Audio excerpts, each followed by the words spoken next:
Hello hello friends, good morning. कैसे हैं आप लोग? आई होप आप लोग बहुत अच्छे होंगे। मैं संध्या, आप लोग देख रहे हैं संध्या ब्लॉग्स। तो दोस्तों, वीडियो में बने रहिए। देखिए, सुबह का टाइम है और आज है संडे और मेरे बच्चे भी छत पे आए हुए हैं। उन लोग को लेके आए, उन लोग का नाश्ता वगैरह करा दिए तो सोचे कि चलो थोड़ा धूप ले लो, तो वही छत पे लेके आए हैं हम। तो वीडियो में बने रहिए। आप लोग से कुछ आज बातें करनी है, बहुत ज़रूरी बात करनी है जो हम आपके साथ शेयर करना चाहते हैं, अपनी लाइफ से जुड़ी हुई। तो देखिए, धूप हुआ है और छत पर ये वीडियो हम बना रहे हैं, तो वीडियो में बने रहिए आप। दोस्तों, हमारी लाइफ कुछ उस तरह से उथल पुथल मच गई है जैसे आदमी एक मरे हुए के समान महसूस कर रहा है। अगर लाइफ में कोई भी टेंशन आती है तो आदमी बहुत ज़्यादा टेंशनलाइज हो जाता है, लेकिन अगर लाइफ में कुछ ज़्यादा ही टेंशन हो तो लाइफ उथल पुथल मच ही जाती है। दोस्तों, कुछ ऐसा ही हमारे साथ हो रहा है। दोस्तों, आप लोग को पिछले कोई सारे वीडियो में मैं बताई हूँ कि मैं दोस्तों मायके में रहती हूँ और ये मायके में मेरा रहना साल 1.5 साल से है। 1.5 साल तो आसपास हो ही गया। और उसके पहले भी मेरी शादी का, अभी तक मेरी शादी का 6ठा साल पूरा होने वाला है। मेरी 6वां सालगिरह आने वाली है फरवरी में। तो और कल 10 तारीख को हमारा बर्थडे था। तो उसके बाद 1.5 साल हमको यहाँ रहते हो रहा है। उसके पहले भी जो 1.5 साल के पहले भी, मान लीजिए कि 6 साल हो रहा है हमारी शादी का, उसमें हम ज़्यादा करके यहीं पे बिताए। एक बार और बीच में आए थे तो 2 साल यहाँ रहे हुए थे।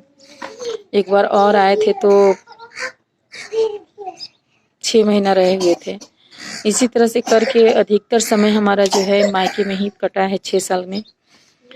और आज भी, लेकिन दोस्तों, आज इस बार हम आए हुए हैं तो हम अपने मन से मायके नहीं आए हुए हैं, क्योंकि मैंने भी सोच लिया था कि अब जैसे भी होगा मुझे ससुराल में रहना है तो रहना है। ये नहीं कि चलो ससुराल में किसी प्रकार की आपत्ति हो रही है, तंगी हो रही है तो मुझे नहीं रहना है, ऐसा कुछ भी नहीं है।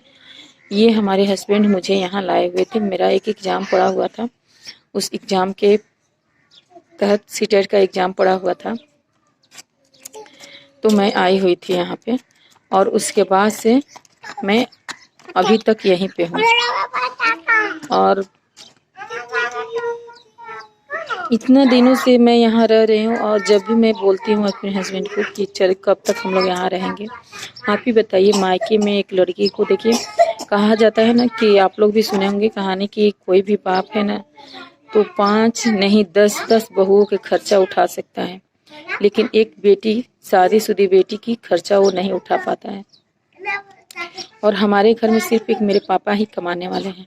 हम 2 बहन और 2 भाई हैं, जिसमें अभी दोनों भाई मेरे सेटल नहीं हैं। दोनों भाई की अभी पढ़ाई चल रही है। और एक मेरी बड़ी बहन है जो उनकी शादी हो चुकी है और हमारी शादी हुई है।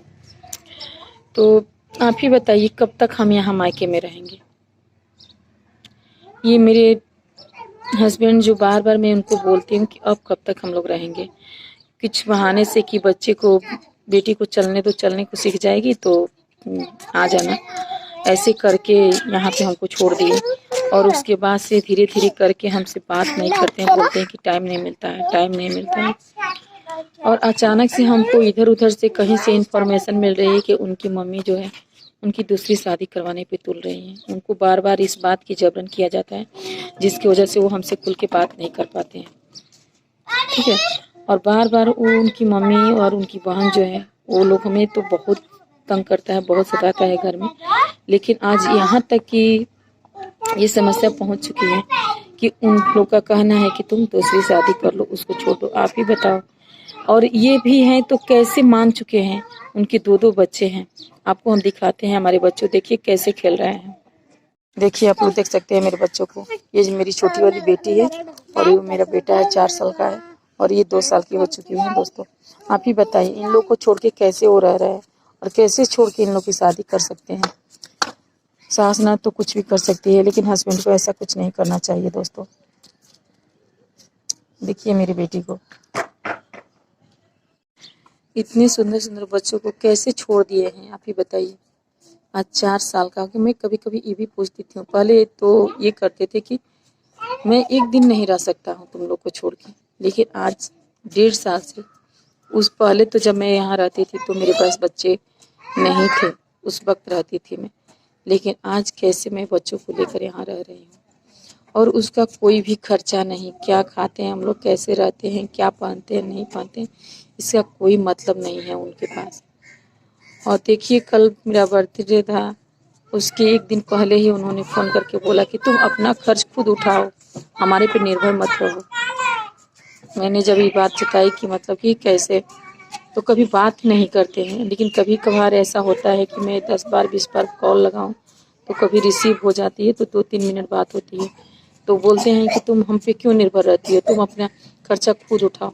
आप ही बताइए, इतने छोटे छोटे बच्चों को हम छोड़ के, किस पे हम छोड़ के हम खर्चा उठाने के लिए घर से बाहर निकले, आप ही बताइए, इसमें हमारी क्या गलती है। मैं पहले, शादी से पहले मैं टीचिंग का काम करती थी, मैं प्राइवेट स्कूल में पढ़ाती थी। अब पढ़ी लिखी हूँ अच्छे से, मैं पीजी कर चुकी हूँ, बीएड भी साथ में हो चुका है हमारा। लेकिन आप ही बताइए, अब छोटे छोटे बच्चे हो गए, कुछ घर की टेंशन उलझने में मैं फंस गई, घर से बाहर निकलना आना जाना सारा मुश्किल हो चुका था हमारा। अब मैं छोटे छोटे बच्चे तो उनको लेके मायके में आई हूँ, रही हूँ, तो हम कैसे इन लोग को छोड़ के किस पे निकल जाऊँ घर से बाहर, चलो कुछ अपना खर्चा उठा लेती हूँ। आज भी मैं किसी स्कूल में जाऊंगी तो हमको अपने खर्चा के हिसाब से तो कुछ न कुछ मिल ही जाएगा। लेकिन आप ही बताइए कि कैसे हम बच्चों को छोड़ के जा सकती हूँ। हमारे घर पे सिर्फ घर पे रहने वाले मेरी मम्मी पापा और मैं ही हूँ, इसके अलावा कोई और नहीं है, तो घर का भी सारा काम देखना होता है मम्मी को, तो बच्चों को छोड़ के हम किस पे जा सकती हूँ कहीं, आप ही बताइए। तो इनका कहना है, और हमको दूसरे तीसरे से पता चल रहा है कि उनकी माँ और बहनें जो है दूसरी शादी करने के लिए तैयार है, और इसमें ये सहयोगी बन रहे हैं, ये भी तैयार हैं, कह रहे हैं कि ठीक है, लेकिन अभी वक्त ले रहे हैं। दोस्तों मैं आप लोग से यही आशा करती हूँ कि दोस्तों आप लोग हमारा सपोर्ट कीजिए कि मैं भी अपनी लाइफ में कुछ आगे बढ़ सकूं। अब मैं सोच रही हूँ, बहुत दिनों से मैं यूट्यूब पे वीडियो देखती थी, मैं सोचती थी कि चलो मैं भी कुछ करूँगी, लेकिन मुझे ये नहीं था, मुझे पैसे की मतलब नहीं थी। लेकिन आज मैं सोच रही हूँ कि मुझे आप लोग की सपोर्ट की बहुत ज़रूरत है, और आप लोग हमें आगे बढ़ाइए दोस्तों, ताकि मैं उनको, मेरी सास है वो भी हमसे पैसे की ही मार्फत रिश्ता रखना चाहती है, उनका भी सोच यही है कि वहाँ रहती थी तो अपना खर्च निकालती थी, यहाँ भी अपना खर्च निकालें, हम कुछ मांगते भी नहीं हैं उन लोगों से। और मैं बातें करते रह जाऊंगी तो आप लोग से बहुत ज़्यादा बातें कर लूँगी, इसलिए मैं यहीं पे अपनी वीडियो को एंड करती हूँ। नेक्स्ट मिलती हूँ दूसरे वीडियो में, तब तक के लिए बाय बाय। दोस्तों हमारा सपोर्ट कीजिए।